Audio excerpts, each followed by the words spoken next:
Hello बच्चों, तो ये वीडियो नंबर 2 है जिसमें हम आप लोगों को 100% जो क्वेश्चंस आपके पेपर में आते हैं उनके बारे में बात करने वाले हैं। तो अपन लोग पहली पार्ट पे बहुत सारी चीज़ें बात कर चुके हैं। अब अपन लोग उसके आगे की चीज़ों को देखते हैं कि आप लोगों के पेपर में आगे और आने क्या वाला है। ठीक है, तो चलिए अब अपन लोग बात करेंगे यहाँ पे समास की। तो समास जो है आपके पेपर में 3 नंबर का आता है, ठीक है ना। तो आप लोगों को इसको भी काफ़ी अच्छे से कर लेना है। तो चलिए सबसे पहले हम आप लोगों को एक चीज़ बताना चाहेंगे कि आप लोगों के बोनस मार्क्स कहाँ से और मिल सकते हैं। एक आप लोगों का आता है गद्यांश, ठीक है ना। तो आप लोगों ने देखा होगा गद्यांश भी आता है आप लोगों को, ठीक। तो और उसके बाद एक आता है आपको पद्यांश, तो आप लोगों को भी उसको कर लेना है, ठीक है। तो ये अपन का बोनस मार्क्स मिल जाएगा और टोटल ये आप लोगों के 10 मार्क्स के आते हैं, ठीक है। तो ये आप लोगों का 10 मार्क्स फ्री का मिल जाएगा, ये सभी बच्चों से बन जाएगा, ठीक है। तो इसको आप लोग देख लीजिएगा, परीक्षा दिन से थोड़ा बहुत देख लीजिएगा, एक नज़र आप लोग इस पर घुमा लीजिएगा। चलिए अब अपन लोग बात करते हैं समास में आप लोगों को कौन कौन से क्वेश्चंस करने हैं, क्या क्या करना है, ठीक है। सबसे पहले द्वंद समाज आता है। द्वंद समाज कैसे पहचानते हैं, जो एक जैसे होते हैं। जैसे देखिए जहाँ पे आप लोगों को कृत कृतम, हरिहरो, पितरो, माता पिता, राम लक्ष्मण, जो इस टाइप के होते हैं वो आप लोगों के क्या होते हैं, द्वंद्व समाज, ठीक है। इस चीज़ को ध्यान में रखिएगा आप लोग। और द्विगु समाज वह होते हैं जिसमें गिनती आती है, जैसे त्रिभुवन, पंचवटी, नवरत्नम, ठीक है। उसके आगे अपन लोग बढ़ेंगे। बहुव्रीहि समास वह होता है जिसमें देवताओं और राक्षस के नाम आते हैं। जैसे यहाँ पे देखते हैं दशानन, देखिए उसमें गिनती आ रही है लेकिन दशानन जो है वो आप लोगों का बहुव्रीहि समास होता है क्योंकि वो राक्षस था एक, ठीक है। लंबोदर गणेश जी का नाम है, चंद्रशेखर, और इसके बाद आता है एक पीताम्बर, ठीक है। तो ये जो है आप लोगों को इनको अच्छे से कर लेना है। यहाँ पे सारे हमने सिर्फ वही दिए हैं जो आप लोगों को पेपर में आते हैं, तो आप लोगों को इनको बहुत ही अच्छे से कर लेना है। चलिए अब अपन लोग आगे देखते हैं। अव्ययी भाव समास आता है, ठीक है। अव्यय आते हैं, इसमें आपको हमने अव्ययम बताए थे। यदि आपने अव्ययम की लिस्ट याद कर ली है तो आप लोगों को ये चीज़ें बहुत समझने में बहुत ही आसानी आने वाली है। जैसे कि प्रतिवर्षम, देखो अब प्रति क्या होता है, अव्यय होता है, तो आपको पता चल जाएगा ये अव्ययी भाव समास है। ऐसे ही प्रतिदिन, प्रतिदिन में आपको भी पता चल जाएगा प्रति क्या होता है, अव्यय। भरपेट, तो भर क्या होता है, अव्यय होता है। यहाँ पे भी हमने छोटी सी लिस्ट लगा दी है, आप लोग उसको देख लीजिएगा। सचक्रम, तो आप लोगों को इसको भी समझ में आ जाएगा, ठीक है ना। चलिए अपन लोग आगे बढ़ते हैं। कर्मधारय, यदि कुछ भी नहीं समझ में आ रहा है तो अपन लोग को क्या करना है, महानता आती है जिसमें, इसमें वो कर्मधारय होता है। देखो जैसे महाराज, यश शरीरम, घनश्याम, ज्येष्ठ पुत्र, महापुरुष, इस प्रकार का कुछ भी आता है। और एक इम्पॉर्टेंट आता है नीलोपतम, तो ये कौन से समास होते हैं, कर्मधारय समास होते हैं। इसको आप लोगों को देख लेना है।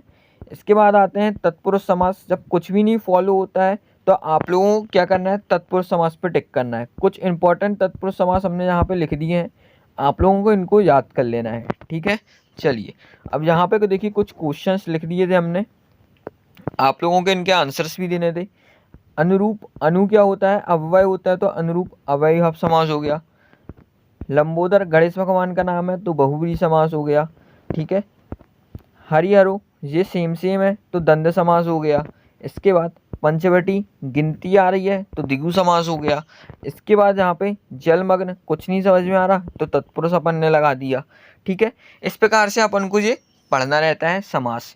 तो उम्मीद करते हैं आपको समास बहुत अच्छे से समझ में आया होगा। चलिए अब अपन लोग आगे बढ़ेंगे और आगे चीज़ें देखते हैं कि आप लोगों को क्या आता है, ठीक है। संधि, संधि हम आप लोगों को बता देते हैं। सबसे पहले स्वर संधि आती है, उसके दीर्घ संधि होती है, ठीक है ना। तो आपको दीर्घ संधि पहचानते कैसे हैं अपन लोग, जैसे विद्यालय हमने लिखा, विद्यालय को अपन तोड़ेंगे विद्या प्लस आलय, तो इसके आगे वाले का लास्ट वाला और इसके आगे वाला यदि सेम आता है, देखो इसमें भी आपको क्या लगी है, आ की मात्रा लगी हुई है, इसमें भी आपको क्या लगा है, आ लिखा हुआ है। यदि ऐसा आता है जो बीच के दोनों सेम रहते हैं तो वो कौन सी संधि होती है, दीर्घ संधि होती है। कैसे समझेंगे, देखो जहाँ पे फिर से समझो आप लोग, कपीस लिखा है, कपी प्लस ईस लिखा है, देखो इसमें भी ई की मात्रा लगी है और यहाँ पे भी ई आया है, तो इस प्रकार से कपीस हो जाएगा। यहाँ पे एक बार और देखो, भानुदय, भानु प्लस उदय, देखो ऊ की मात्रा लगी है और यहाँ पे भी ऊ लिखा हुआ है, तो आप लोग का कौन सा हो जाएगा, दीर्घ संधि। तो ये सारे जो आप लोगों को साल में रिवाइज हुए हैं वो वाले क्वेश्चंस आपको हमने जो दे दिए हैं, आप लोग इसको कर लीजिएगा। ठीक है, चलिए अपन लोग आगे बढ़ेंगे। गुण संधि।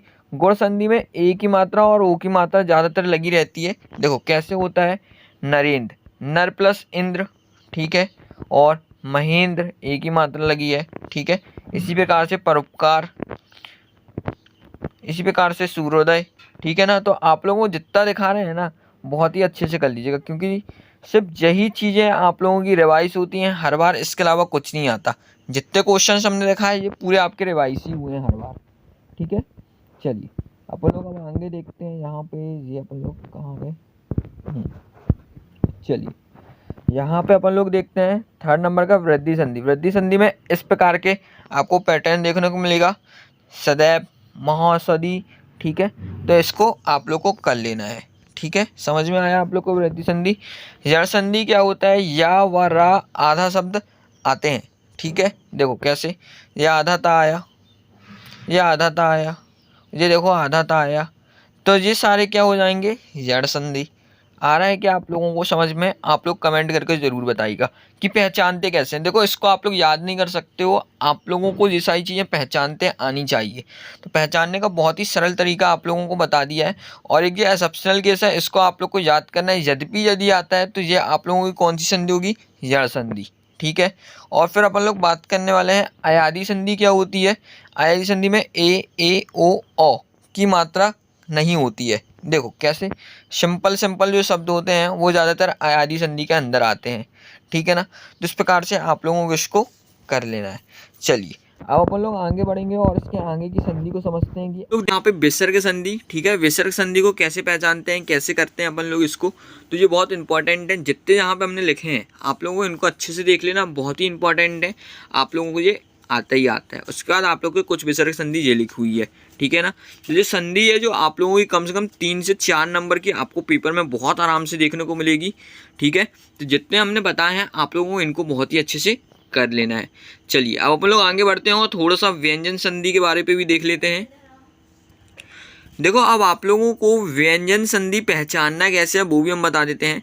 देखो व्यंजन संधि जो है, पहले तो आप देखो इस टाइप के कुछ अजीब सा लिखा आप लोगों को मिलेगा, आधा चा और पूरा चा बना मिलेगा, आधा जा और पूरा जा बना मिलेगा, टाटा नाना, इस टाइप से आपको लिखा मिलता है कुछ भी, तो वो व्यंजन संधि होती है। देखो उदाहरण देखो, सज्जन, देखो आधा जा और पूरा जा है, दिग्गज आधा गा और पूरा गा है। ठीक है, तल्लय आधा ला और पूरा लय है। ठीक है, तो इस प्रकार के जो शब्द आते हैं वो कौन सी संधि कहलाती है, व्यंजन संधि। पहचानना है उदब। ठीक है, ये भी व्यंजन संधि क्योंकि इस पर आधा दाह लगा हुआ है। ठीक है, आप लोगों को ये चीज़ समझनी है। उसके बाद अपन लोग आगे देखते हैं कि और कौन सा तरीका होता है इसको पहचानने के लिए। ऊपर कभी बिंदी रखी मिलती है, संचार।